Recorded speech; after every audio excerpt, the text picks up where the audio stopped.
What's the number one issue facing the city and its residents right now, and how would you address that?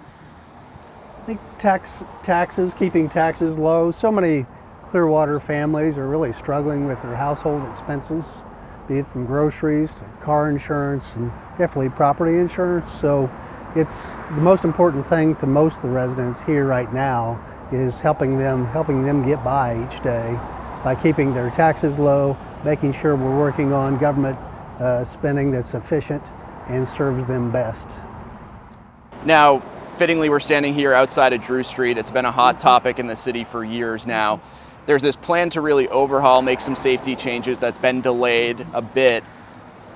What are your thoughts on that plan, and would you or would you not advocate for that moving forward?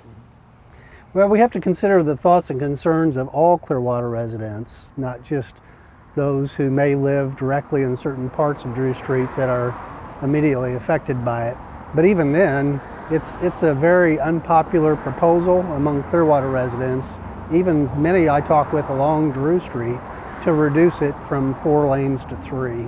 That the citizens tell me that they believe there are other ways we can make Drew Street safer without restricting it to 3 lanes and making traffic congestion even worse.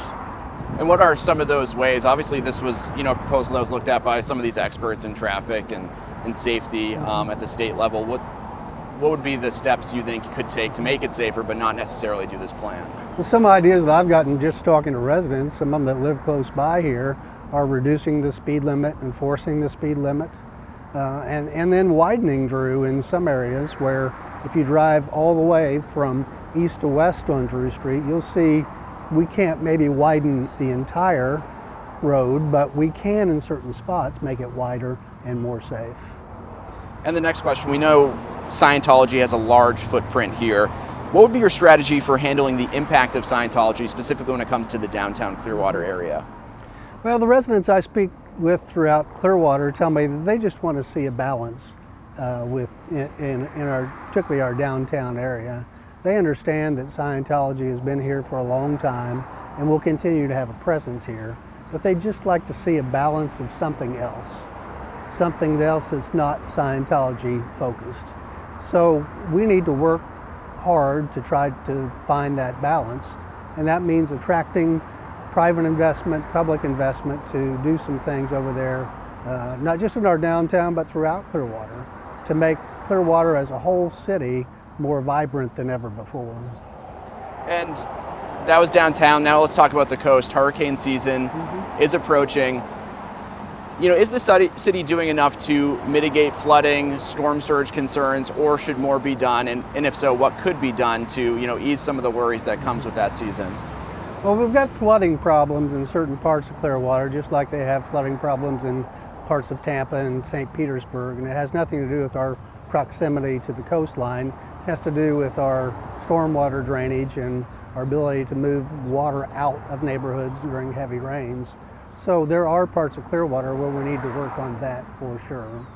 I think we need to make sure that we keep our capital reserves strong, because we have been very fortunate not to have been directly affected by a hurricane, and those reserves could be very important if we were impacted by a significant hurricane.